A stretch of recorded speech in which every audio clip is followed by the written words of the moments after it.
Number 2 and 3, I think everybody's got these two guys in their top three to after Victor, Brandon Miller and Scoot Henderson. Okay, Charlotte's picking number 2, and the Blazers are picking number 3. Right now, I'm thinking Charlotte goes Brandon Miller number 2 to pair with Mm. LaMelo Ball. That's a sexy duo right there, if you ask me.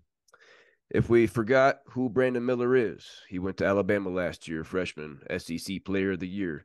He's 6'8", 200 pounds, 20 years old. He averaged 19 points, 8 boards, and 2 assists last year on 43% shooting, 38% from three, and 86% from the line. People like to compare him to Kevin Durant, which I see a lot of that in him too. Let's not forget his abysmal NCAA tournament where he had more turnovers in Hmm. 3 games. He had 10 turnovers in those 3 games. He Hmm. had more turnovers than field goals made. He only had 8 made shots. And he's the only player since 1960 to shoot under 20% on over 40 attempts in a single tournament in the NCAA. So I say all those things. We know about the murder weapon that he supplied in Tuscaloosa. Yep.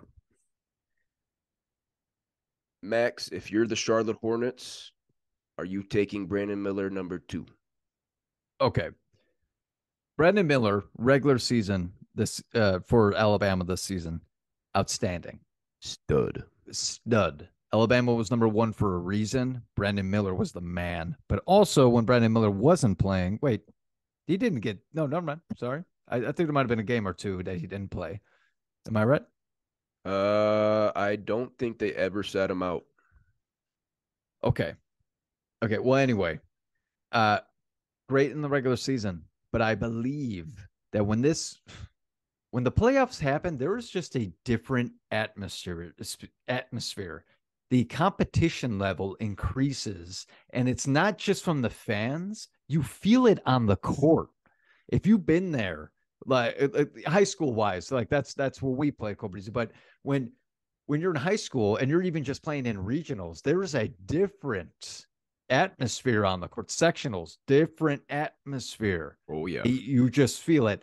And I don't know if he can handle the pressure because when you go into the NBA, that's every day because it's not because of the fans, it's because of the shit around you, especially the media. The media is going to shit on you when they can and praise you when they can, but also if you have a bad game, they're going to shit on you. Can you handle that? Can you handle that? Because it didn't seem that you can handle the competition happening in the NCAA tournament this year. I know that's a little bit different, but what do you think, Colbreezy? Do you think that maybe with this whole incident that he had suffered through, do you think that affected him in the NCAA tournament? And do you think that it can that carry over into the NBA at least for the first season? I think him supplying the murder weapon and all that attention that it brought, that definitely affected him in the NCAA tournament.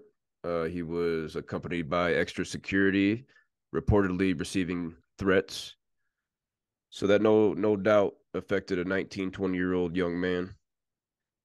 He's a top 5 lock, could go as high as number 2 to the Hornets, and probably has a few all-star appearances in his future.